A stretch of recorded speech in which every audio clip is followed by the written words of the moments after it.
According to a vigorous study recently published in the British Medical Journal, overall mortality among bike commuters is significantly lower than among people who don't bike or walk to work.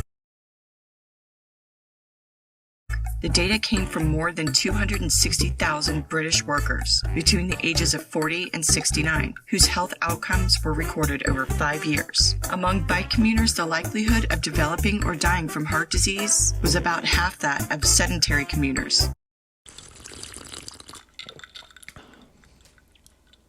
Bike commuters were also 45% less likely to develop cancer and 40% less likely to die from it.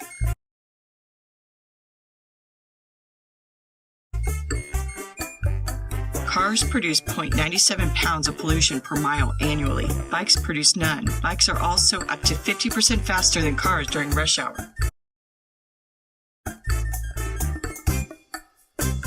Not only does riding a bike help combat noise pollution, which affects wild animals, but results in less roadkill too. People who bike to work have better blood pressure, insulin levels, and triglyceride levels, reported feeling greater feelings of freedom, relaxation, and excitement than car commuters.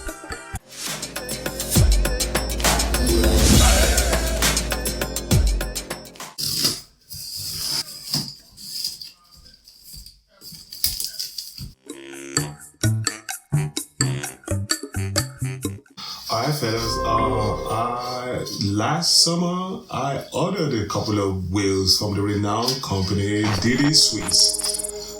But unfortunately the wheels didn't make it to the end of the season because till I noticed some leakage from the ring tape area here. Right? It was leaking seriously. It wasn't holding hair up. I was just losing hair overnight and but luckily, because I was still within warranty period, so all I had to do was just send it back and I had them fix it. And now it's back, and I'm gonna be fixing my tires. Okay, so in case you're wondering, how can you tell a tubeless setup from a non-tubeless setup? Tubeless setup usually have a rim tape from the inside that keeps everything airtight, and it runs throughout the circumference of the rim. And of course, it covers the inner width of the rim, right? So, in case you got that, it means you have the tubeless setup. And if not, it means you're So, fellas, to do this, you're gonna need a couple of tools. And as usual, when you got the right tools, most projects are a walk in the park. Of course, you're gonna need your tubeless tires. And it has to be specific tubeless tires, okay? This came out from the setup before I had it sent in for repairs. So you get the tubeless setup. When it says tubeless ready, it means just like this name says, tubeless ready. That's self-explanatory enough. So we're gonna put that aside. We're gonna need the sealant. My favorite is the Perfetto Mariposa. It's some Italian sealant. So what sealant does in the tubeless setup is it kind of acts like the liquid tube, right? So when you get punctures, it creates some kind of protective layer right inside the tire so that you don't get flat and then rendered useless on the side of the road. So you put that aside. You need the tough gloves. You need your latex gloves. You need the valve core and the valve core removal tool. Of course, you're gonna need some tire levers to be able to take off your tires and then easily put them back on. You will need a vise. And of course, you need a decent pump. Good enough to inflate tubeless ready tires, but then I'm going to be using it in the combo with a DIY L blaster. It was a DIY project I did the last time. I had to go to the hardware store and the guys there, what they basically did was take a regular fire extinguisher, so they converted the hose coming out, right? They put this adapter here so that I'll be able to put this inside. That's kind of like a tiny little hose with a valve, like a pressure valve, right? And then the pressure valve goes inside here so that I'll be able to attach my pump, right? Put the floor pump here and then pressure it up to the desired pressure.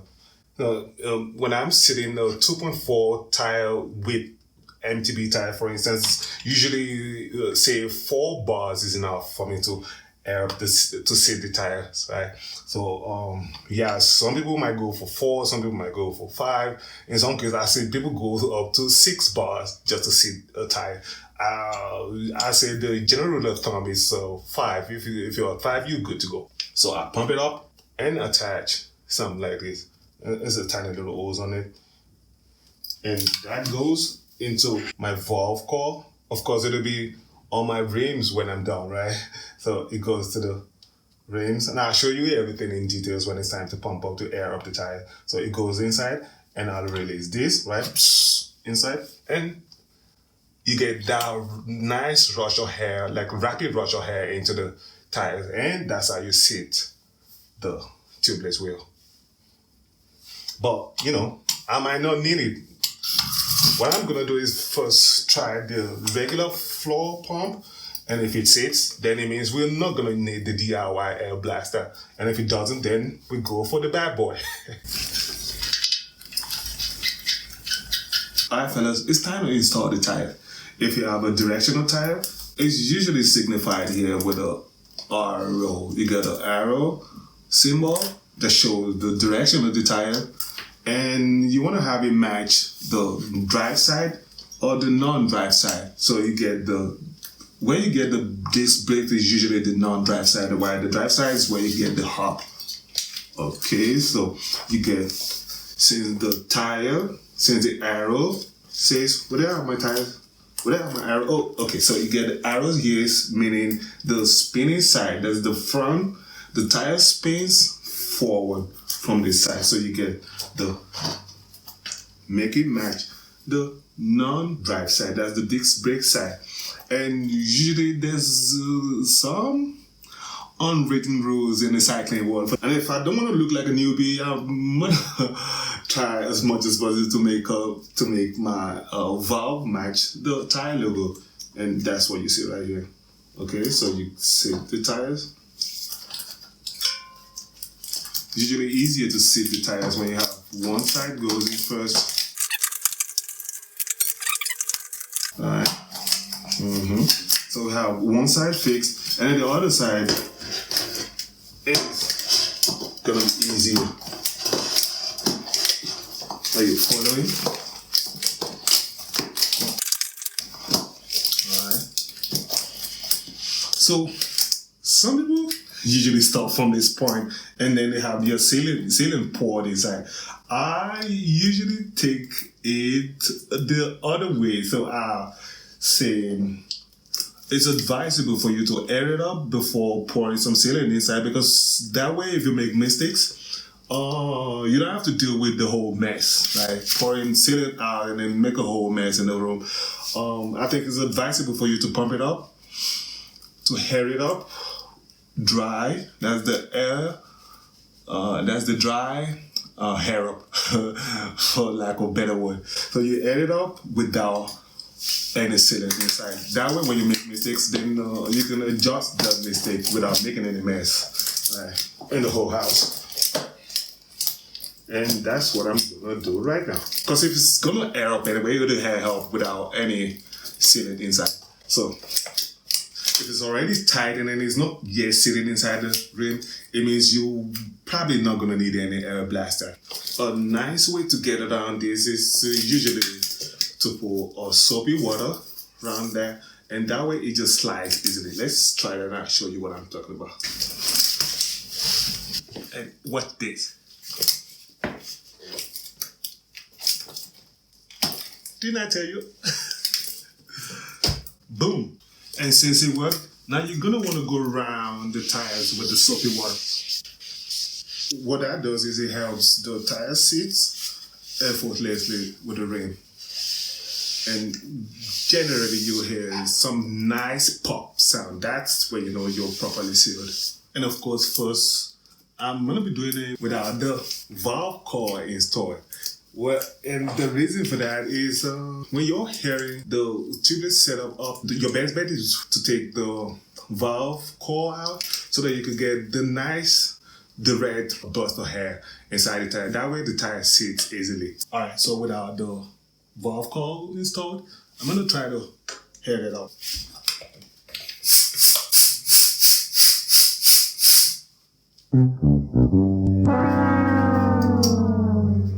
Put the valve coil in it. I'm using the valve coil remover to tighten it and see if it holds. Here, this time around.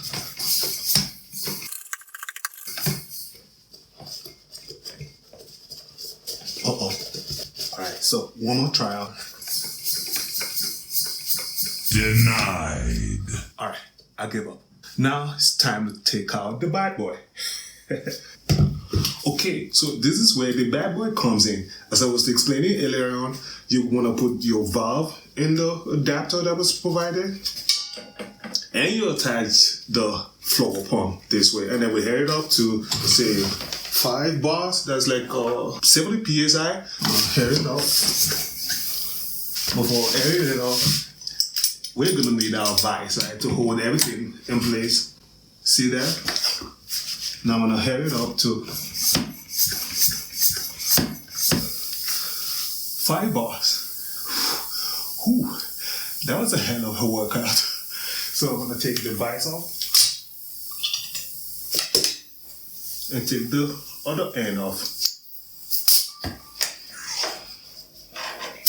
Swap the valve with the ordinary base, right? And of course this side goes to the valve with the removable valve coil already removed, right? So you put that inside, just nice and flush, and then you press this, then hopefully the tire will sit. Did you hear that? Yeah, so now that we have the tire seated, you're gonna want to put a valve coil back inside and head it up with a floor pump. What the first process does is just get the whole tire seated properly, and now we can just, and of course we're gonna be losing air because we don't have any seated inside. So now we'll attach the floor pump and head it up properly. Actually, you're stand corrected.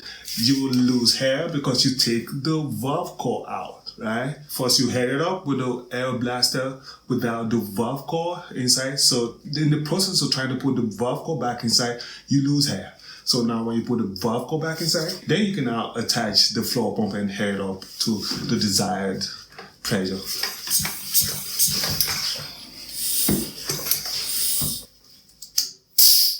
That was 55 psi. And here, the maximum amount of pressure you can put into this particular tire is 60 psi. So I'm still within its maximum range. Alright, so now what we're gonna do is I'm gonna take the valve coil out once again, and you might ask, why this going back and forth? Yeah, I don't know about you guys, but I keep old oil, like chain oil container from roll-off, and then the reason why I use roll-off is so it kind of have this pointed end, right?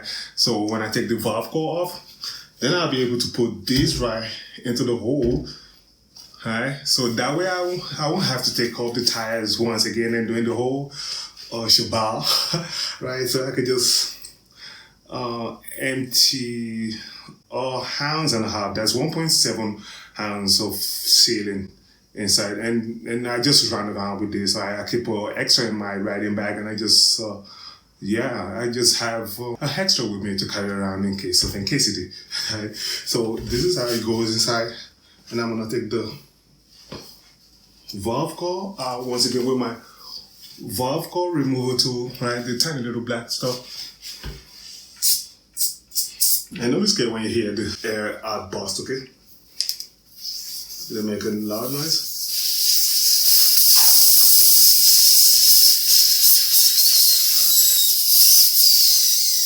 It's a 27.5, right? That is the it's like the best of both world type tires. We are 27 for those of you familiar with the MTB tire sizes. We got the 26, we have the 29er, that's the widest, the biggest, and then it actually rolls pretty fast. But then it's not that anymore. 26 for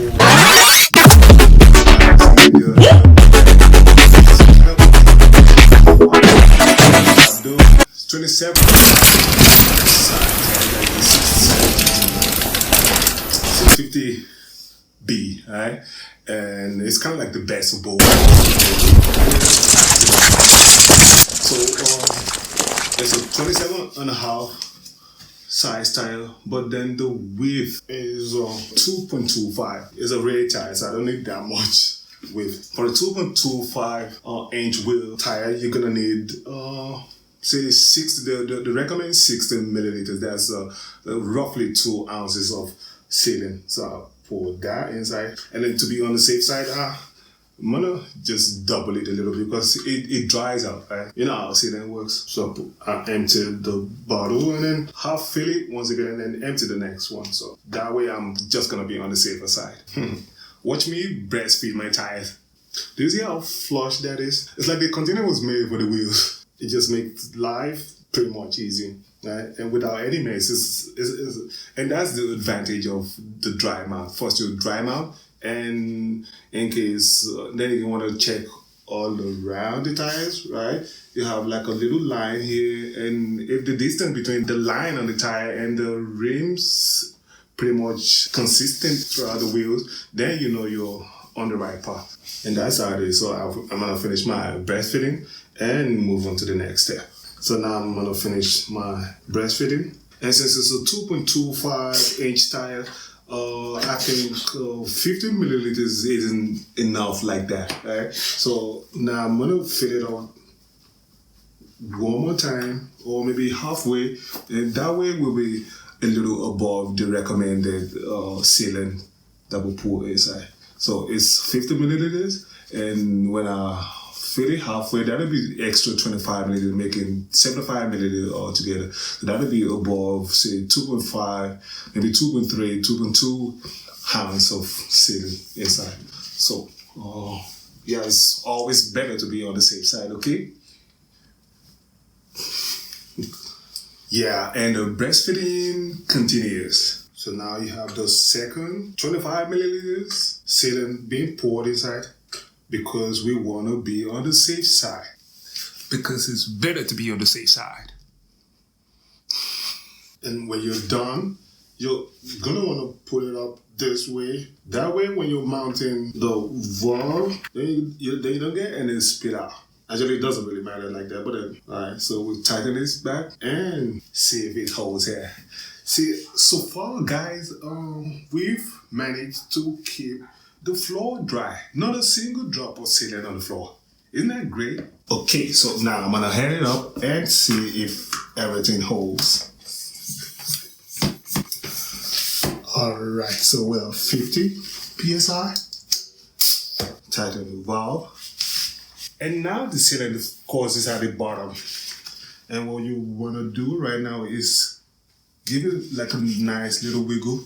And what that does is allows like nice, consistent flow of sealant.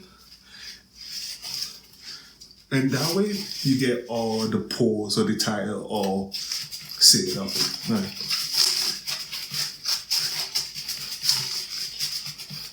Don't want to leave any stones on top.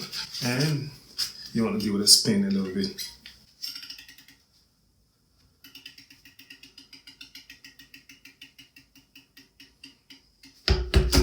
Yeah, so, and of course you might want to leave it flat on one side, and some people actually do that overnight, so for the sealant to settle and stuff. So maybe do mine and come back in an hour's time and check, and then I'm gonna flip it over for another, say, half an hour or maybe like an hour, and yeah, we're gonna set it off on the bike. It's been 2 weeks altogether since I last ride, so can't wait to get on my bike again.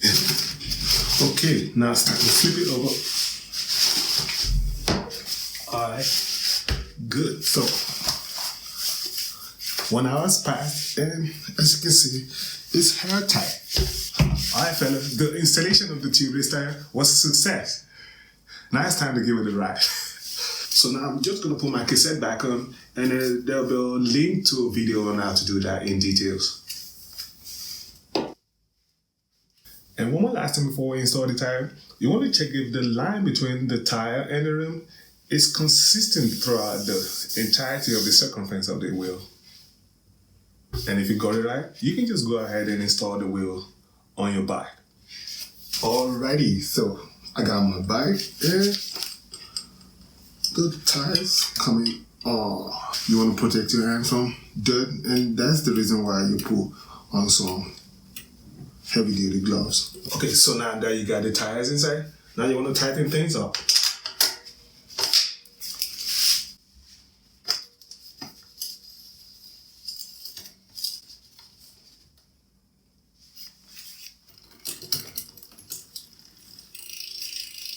You want to give the gears a quick run through.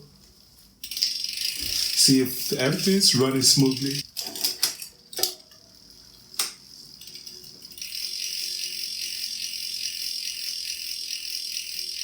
And it sure seems like it is.